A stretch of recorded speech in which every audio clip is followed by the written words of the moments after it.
As a general rule of thumb, 3 days without water and 3 weeks without food, that's probably as long as you're looking to last without those vital necessities for life.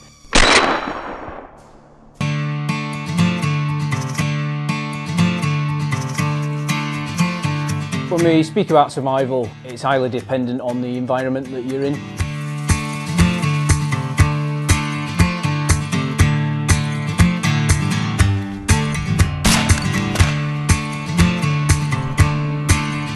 These are a few basic top tips for how to sustain yourself in a cold weather environment.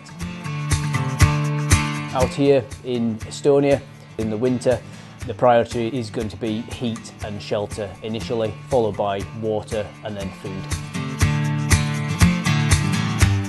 The shelter, clearly you need to consider how many people need to be accommodated. The basic material that you need to collect are logs to build a frame, and then also plenty of brushwood to retain that heat. To start the fire, you need some tinder, small combustible materials. Out here, birch bark works particularly well even when wet. You then progress up to kindling small sticks, no thicker than a finger. You can then start to add on larger logs as fuel. Out here, water is really easy to come by, so whether that's by melting snow or finding some sort of water feature to collect and then boil, ensuring it's safe. In terms of food, you firstly want to think about some sort of snare device to catch the small animal. Then you want to consider how you're going to process it and cook it so it's safe to eat.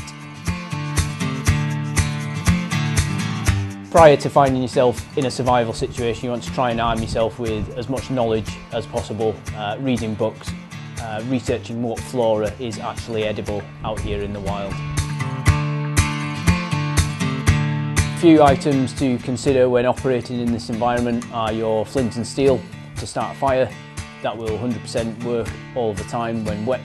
Secondly, items for cutting wood, so some form of small folding saw and also a small knife with which to process firewood.